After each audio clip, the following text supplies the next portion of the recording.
Baba wewe ni mzoefu kwenye kazi ya Mungu, kwa maana kwamba umelea watu mbalimbali, umelea watu wengi sana na unafahamu akili nyingi za watu. Mafundisho ya uchumi sasa yanafundishwa, mafundisho ya kukemea dhambi yanafundishwa, lakini tumeona bado kuna Wakristo wengi wamefungwa kwenye eneo la uchumi, wengi mno, mpaka inafika hatua sasa mtumishi uko na maisha mazuri alafu washirika wako hawana maisha mazuri, unaonekana unawaibia. Wakati mwingine sio kweli, umewafundisha mafundisho yote, lakini kwa sababu hawayafanyii kazi, wewe umeinuka sasa, watu wanakutazama vibaya kwamba umeibia wale washirika. Wewe kwa uzoefu wako katika kazi ya Mungu, unadhani shida ni nini hasa? Inategemeana kwamba ni kweli unafundisha. Fundisho la kwanza ndani ya kanisa ni wokovu roho ya mtu. Fundisho la pili ni kurudisha kila tulichoibiwa na adui, kwa sababu utajiri ni maisha yetu. Utajiri ni maisha yetu, ila shetani alichofanya baada Adam kupoteza ile neema kwenye bustani ya Eden, alimnyang'anya vitu. Yesu akaja kuturudishia. Sasa watu waliorudishiwa sasa. Kwa umeuliza hili swali kwamba sasa mbona waumini wengi wanakuwa maskini? Afu uwezi ukawa tajiri wewe mchungaji, afu kondoo wako wakawa maskini. Kwa sababu Isaya 24 mstari wa 2 anasema watu wake walivyo ndivyo alivyo Bwana wake. Kwa lazima yani ufike umechi wewe na watu wako. Haiwezekani washirika wakawa wanavaa yebo, wakawa wanavaa kanda mbili alafu huko kwenye maviaite. Haiwezekani. Hiyo ni ngumu. Kwa sababu Mungu atakuinua atakupitia washirika mbali na kazi zako. Umeona? Kwa lazima kwamba unapoinuka wewe na washirika wako wapande. Hauwezekani ukasema washirika wako tu wamekosa ufahamu, wewe una ufahamu. Kama umepewa maarifa wewe, yale maarifa ndio yatakuwa maarifa ya washirika wako. Sasa shida ni nini? Shida ni kwamba kwa sababu sasa utakuta kuna watu wengi sana anapoingia kwenye mambo ya huduma ana target kitu fulani. Hujawahi ona kitu kimoja hivi, watu wengi sana utakuta nilikuwa nafanya kazi. Mimi nilikuwa mfanyakazi wa serikali. Mungu akaipiga kazi. Hapo ndo akaniita kwenye huduma. Mimi nilikuwa mfanya biashara mkubwa. Biashara zangu zikapigwa, nilikuwa nakataa. Mungu akapiga. Yaani kwa ameshatengeneza kwamba Mungu yeye anaharibu vitu. Hiyo ni kitu kibaya sana. Kwa mtu anatoka pale ameshindwa kalkuleta hesabu, ameshindwa kumanage miradi yake. Anajua anamsikizia Mungu, hapo anakwambia anakimbia kwenye utumishi. Kwa watu wengi wanajiita, yani watu wengi wanajiita wameitwa na Mungu. Kuitwa na Mungu utaona matokeo kila hicho kibeba. Hapa atakipeleka atakuwa na huruma. Biblia inasema hivi, mchungaji anautoa uhai wake kwa ajili ya kondoo. Sasa washirika wako lazima wale kwanza, lazima washibe kwanza. Ndio maana leo hiki kilichotokea utakuta kila mtu anasimama anikamua, utasikia Elia alimwambia mwanamke yule mjane, nipe kwanza mimi. Na baada ya kupewa yeye, Elia kilitokea nini? Lile kapo alikupungua. Haya, washirika makapo hayapungui, wamekupa vyote. Utakuta ameenda kuchukua mkopo benki, amejaa mkopo, anasema lete, toa fungu la 10. Hamna sehemu ya kutoa mkopo fungu la 10. Huo ni uwizi na unyang'anyi tu. Mtu amechukua mkopo benki. Afu kwanza kwa principle ya Biblia haitakiwi mlokole akope. Aliokoka. Anasema hatutakopa bali tutakopesha.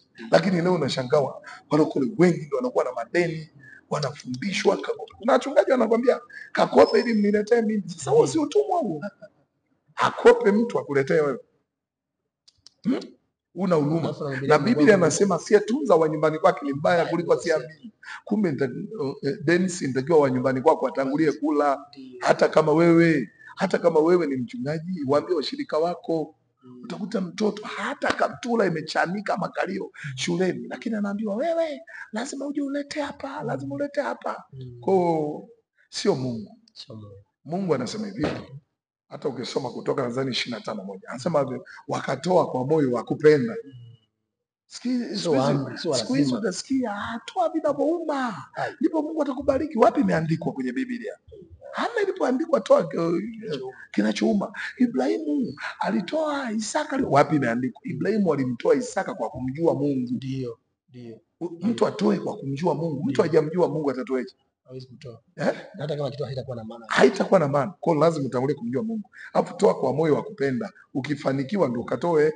Hujafanikiwa utatoa nini? Hawezi kutoa. Kumbe ina maana watu wanafanikiwa kwanza ndio watoe. Ila hawatoi wakafanikiwa. Yes. Kwa hiyo injili nakwambia atoe ufanikiwe ni uongo. Hapana, itategemeana yeye anaongozwa vipi na Mungu. Okay. Kwa sababu toa ili ufanikiwe. Sasa utatoaje wakati una? Kwa maana yako ukakope. Na kukopa tayari ni tatizo. Ni tatizo. Na umenipa hekima moja kubwa sana leo, umeniambia dunia hii hatatokea mtu kuja kuwa tajiri kumzidi mlokole. Yes. Mlokole wa kwanza ni Suleiman. Kwa sababu Biblia ilimwambia hata kuwepo kabla hajawahi tokea kabla yako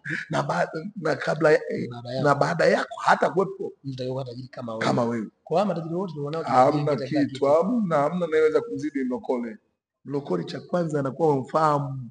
Ufahamu tu wa kwenda mbinguni ni zaidi ya utajiri wa kitu chochote kile. Baba, nataka uniambie hawa watumishi wengi ni matatizo, mara watoto wao hawaolewi, watoto magonjwa, ni kwa sababu ya laana. Kutokuolewa, kutokufanyeje, kutokufanikiwa, kwa sababu wanabeba mateso. Kumbuka zile sadaka unapochukua, kumbuka Gehazi. Gehazi alichukua sadaka ina gani? Elisha amekataa sadaka. Lakini alikuwa na ukoma, Elisha akakataa sadaka. Yes, Gehazi kapita nayo. Na baada ya kupita nayo ukoma ukawa juu yake. Kwa kuna watu wengi wana ukoma, watumishi wengi wameingia kwenye ukoma, wanaendesha mavita, wana ukoma. Hamna lolote. Utakuta kila siku wanashinda hospitalini. Kila siku wanashinda huku na maviete yao. Ni kweli una kitambi lakini una ukoma tu. Ni kweli una umati. Haikusaidii chochote kwa sababu kweli ya Mungu itasimama. Kweli ya Mungu itasimama. Inaonekana kwamba watumishi wengi hawana amani, hasa wanaohudumia watu. Wanaweza kama wanahudumia pale lakini kumwangalia usoni. Huo ni amani. Leo umenifundisha kwa Biblia inasema hivi, wana amani nyingi waishikao sheria ya Bwana. Hajashika sheria ya Bwana ndio wapi amani? Anakula chakula huku hana amani. Anakunywa vinywaji vizuri hana amani. Kwa sababu kuna watoto wake pale hana huruma na watu wa Mungu. Wanatembea kwa miguu. Kuna wajane mle. Leo hii hamna hata sadaka makanisani. Maalum kwa ajili ya wajane. Kwa ajili ya wajane, kwa ajili ya yatima. Vyote sasa tumchangie mchungaji. Kwa mchungaji amekuwa kama mdogo. Kama Mungu mtu. Amekuwa kama Mungu mtu. Hatukatai, pelekeni pale madhabahuni, lakini baada ya kuombewa, baada ya kushiba, baada ya kula, baada ya kunywa. Ndio baada. Maana Biblia inasema utamkumbuka Bwana Mungu wako. Si amesema katika hilo Kumbukumbu la Torati 8:12. Anasema utakapojenga nyumba nzuri si ukamsahau Bwana Mungu wako. Utakapojenga nyumba nzuri ndipo utakapomkumbuka Bwana Mungu wako, akupae nguvu za kupata nini? Utajiri. Okay. Hapo nimekuwa vizuri. Okay, tumezoea zamani madini zetu hizi zinaandaa watu kwa ajili ya kuwa watumishi baadaye. Tuje kwenye makanisa yetu haya ya kinabii, kwa sababu ni nabii na mimi nabii. Tuna utaratibu wa kuandaa watumishi kwa ajili ya vizazi vijavyo. Itategemeana na huyo baba. Kwa sababu kuna sasa na hii itakuwa kali kidogo, chungu kidogo.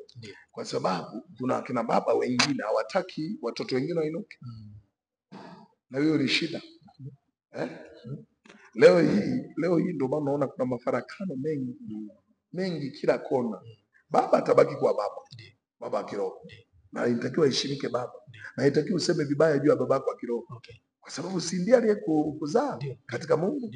Inatakiwa mheshimu. Umeona? Na inatakiwa uinue kinywa juu ya babako wa kiroho.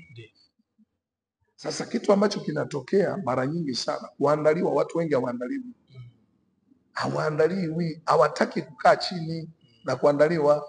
Kidogo tu utakuta ameingia ndani ya kanisa, labda biashara zimemsumbua, utakuta mimi nimeitwa na Mungu. Anachofikiria ni sadaka. Afikiri wito ule pure, ule wito. Ndio maana leo hii manabii wengi wanaonekana wote, hata manabii wote ni fake, hata sisi. Ndio, kweli. Tunaonekana fake. Kweli. Kwa sababu ya nini? Ya dunia, watu wengi. Kila mtu atakwambia nikuombee toa 500,000. Toa milioni nikuombee. Wapi Yesu alifanya vitu? Kwa maana Yesu alikuja kwa ajili ya matajiri. Maskini hapana. Hilo ni tatizo.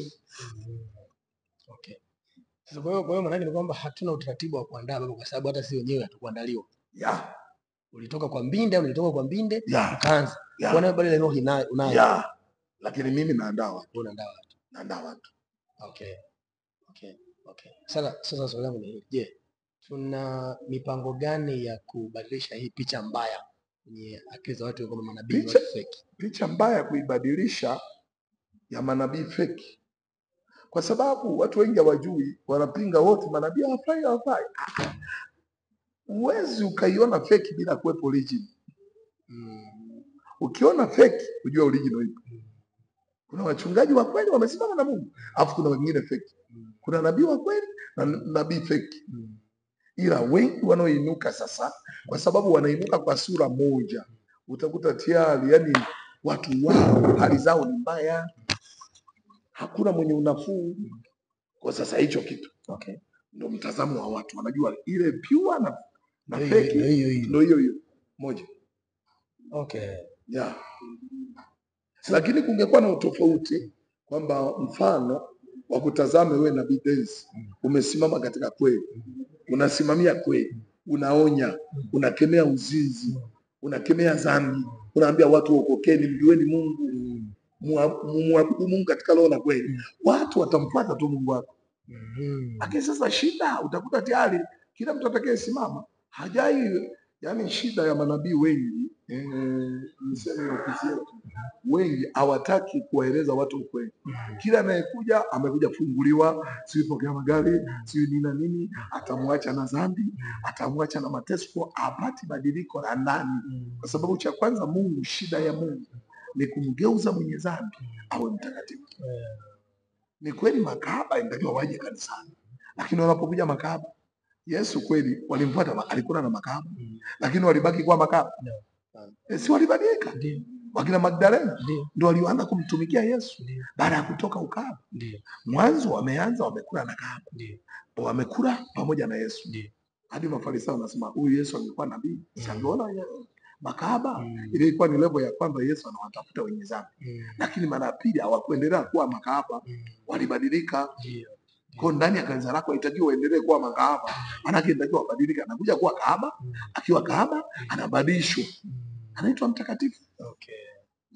Hivi watu wengi wanasema watumishi hawapendani. Watumishi hawapendani. Wewe hii unaionaje? Manabii kwa manabii hawapendani. Wachungaji kwa wachungaji hawapendani. Wachungaji hawapendi manabii. Hii kwako unaionaje? Shida ya kutokupendana, kuna mmoja anaweza kawa mkweli zaidi, afu wengine ni waongo. Uongo na ukweli havikai pamoja. Hilo ndio jibu. Kwa ni kweli hiyo kitu ipo kwa sababu kuna mwingine ni mkweli amenyoka, afu wengine fake. Pengine wivu wa mafanikio, labda wewe anasikia na watu wengi, ana watu wengi wanaomfuata, wewe ana mafanikio makubwa. Hiyo inaweza sababu pia. Hiyo inaweza ikawa sababu, lakini sababu kubwa sana mimi nikwambia ni uongo na ukweli. Lazima point ni hapo. Haya, kingine ni hiki hapa. Tunafahamu moja ya majukumu ya manabii ni kukemea pale ambapo mambo hayaendi vizuri na kunyoosha. Kwa nini nchi yetu wana manabii wengi wamekuwa upande tu wa kutatua matatizo ya watu tu, lakini kwenye kukemea mambo ambayo yanahusu taifa la Tanzania na haki na kila kitu, mbona hawasikiki? Shida ni nini? Hofu, nature ya nchi yetu kwamba ukionekana unaongea ukweli unatekwa, au hasa nini shida hapa? Hiyo kwamba manabii hawasimami kwenye zamu zao. Ndio. Habakuki anasema, Habakuki 2:1 anasema sasa nitasimama kwa zamu yangu. Akaacha habari ya kulalamika, akaanza kusimama kwenye zamu yake. Kwa kama ni kutoa matamko akatoa matamko akasema, unajua mtu aliyejua kweli hata ukimpindisha hawezi kuiacha kweli. Kwa shida nitasimama kwenye msimamo wangu wa kwanza. Ni hawajaijua kweli.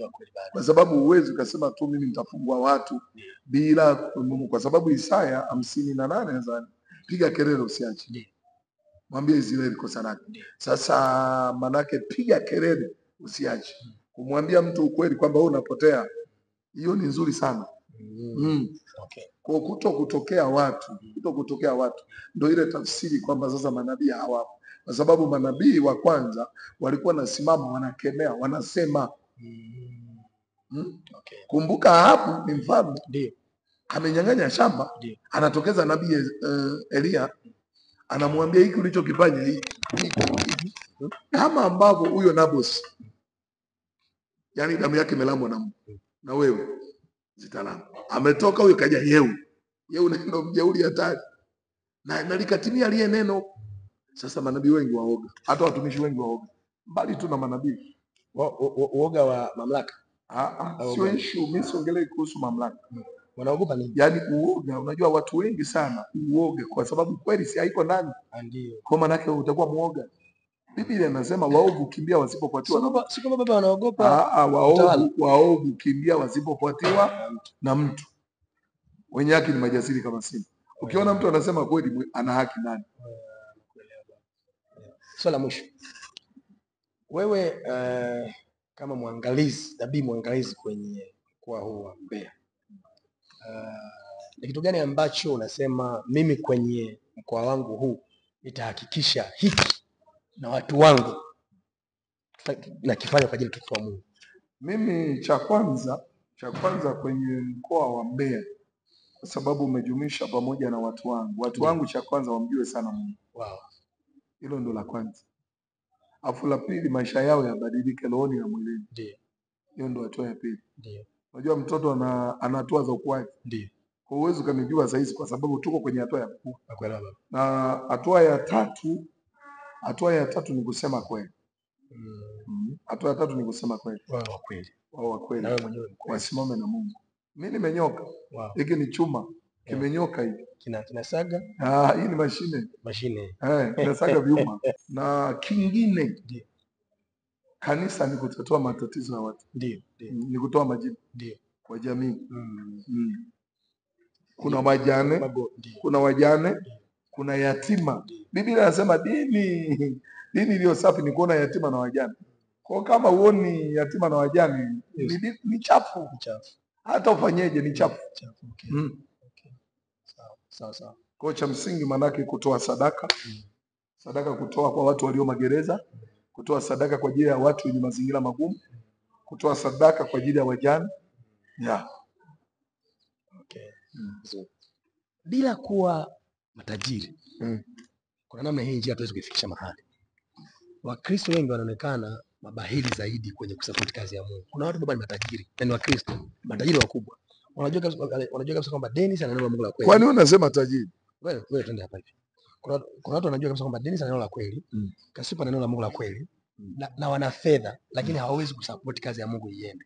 Lakini wakisikia kuna jambo lolote tu la kijamii, labda barabarani, wana support. Hao watu nawaambia ni Wakristo, wana hela, lakini shida ni kwamba Ukristo ni jina tu. Mtu hajakaa Mkristo ni process. Kuna badiliko la ndani. Sio Mkristo kujazana makanisani. Kwamba huyu mtu hajabadilishwa. Kwa kwamba asapoti injili ya kweli, narudi pale mwanzo, giza na nuru havijaipatana, hajaikaa pamoja. Sasa tunafanyaje kazi ya Mungu iende? Tusubiri mbona kwingine wanaenda kutoa fedha huko wanakoibiwa. Tusubiri wapagane. Hapana. Baba anaweza kaja mpagani kwangu mimi, mtu ambaye hajaokoka. Akaomba tu hekima nikampatia. Akaniambia prophet, nenda redioni hela hii hapa. Huyo hana Mungu, hajaokoka. Ila ameona tu hekima ya Mungu ndani yangu, ameifuata. Nikampa hekima, akanipa hela nikaenda kufanya kazi ya Mungu. Kuna walokole huko ndio wanataka wazungumzie hawa. Yaani wanamaanisha kwamba okay, wale waamini Kristo basi hata kama hawajakamilika bado. Mbona wao hawaguswi kwenye kusupport? Mimi sikutana na mtu mmoja akaniambia naenda kutoa milioni, naenda kutuma milioni 100 kwa mtumishi fulani. Na hasali hilo kanisa. Ila tu ana namba zake, akikwama mahali anampigia simu. Anampa hekima, anasonga. Kwa nini wakutoa wa support? Anampa hekima, lakini sasa unajua utoaji ni nzuri sana ukatoa. Nitakuwa kinyume kidogo. Sawa. Ukatoa wakati moyo wako unajua uko safi. Ndio. Kuna matoleo mengine ambayo hayana maana. Ndio. Umeona? Cha msingi ni kwamba tu Mungu atuinue kwenye uchumi. Akishatuinua kwenye uchumi na tukishamjua huyu Mungu, Ayubu 22:21 za mjue sana Mungu ili uwe na amani. Sasa hawana amani. Ndipo mema atakapokujia. Mema yanakuja baada ya kumjua Mungu. Umeona? Kwa hata kutoa watatoa tu. Wakati mwingine hata Mungu anaweza kukufanikisha hata wewe tu kwa njia anazotaka yeye. Sio hadi wale watu. Kwa sababu Mungu nikipewa pesa na kahaba nifanye kazi ya Mungu. Nipokee. Upewe pesa na kahaba. Ufanye kazi ya Mungu. Yule kahaba anakuleteje pesa? Kwamba yani amejueje kwamba hiyo ni kazi ya Mungu? Sana naona anafanya kazi ya Haya, Mungu. Magdalena alivyokuwa kahaba, alivyokuwa anampaka mafuta Yesu, mbona ndio jibu jepesi. Kwa hiyo ni haki kabisa. Mimi nakupa wewe, tafakari kwa ufahamu wako kwamba Magdalena Tanzania wanakusikia. Nataka jibu lako la moja kwa moja. Mimi nataka kwanza wewe uelewe, alafu ndipo tuende kwa wale. Mimi nimekuelewa. Kwa sababu wewe ukishanielewa, najua kuna watu wengi wako nyuma yako. Ndio. Ndipo hili swali watalielewa na hili jibu watalielewa. Kwa sababu yule kahaba amepaka mafuta miguu ya Yesu na wakamkemea. Ndio. Lakini Yesu akasema maskini mnao siku zote. Wakasema maskini mnao siku zote. Sadaka kaipokea. Na akambadilisha yule kahaba. Kwamba mataifa akiletea hela kwa ajili ya kazi ya Mungu, nipokee nikafanye kazi ya Mungu. Sasa itategemeana na wewe umemjuaje Mungu. Kuna mara pengine Mungu atakukatalia chukua, usichukue. Kama Gehazi. Kuna mara ataambia chukua. Kama anaama. Usi ukajikuta ukawa Gehazi. Mungu akubariki sana bwana. Asante sana. Haya, asante. Amen. Kwa kitu ni kwamba mtumishi wa Mungu amenipokea Mbeya, amenilisha vinono na nimefurahia sana uwepo wake kwangu na uwepo wangu kwake. Leo namaliza Mbeya, naondoka. Nimeona ni vema angalau niwape sehemu ndogo ya hekima ambazo nimekuwa nikiziona kutoka kwake. Kama uko Mbeya unataka mtumishi wa Mungu wa kweli ambaye atakufundisha neno la Mungu na utajua nini Mungu anataka kufanya kwenye maisha yako, basi njoo mwe mtumishi wa Mungu hapo. Nitamtag hapo kwenye page yangu, kwa hiyo utamfollow, alafu yuko Mbeya. Na kama uko Mbeya, hakikisha unakuwa na mawasiliano naye karibu kwa afya ya roho yako na baadaye na uchumi wako. Shalom. Kila heri. Shalom. Amen.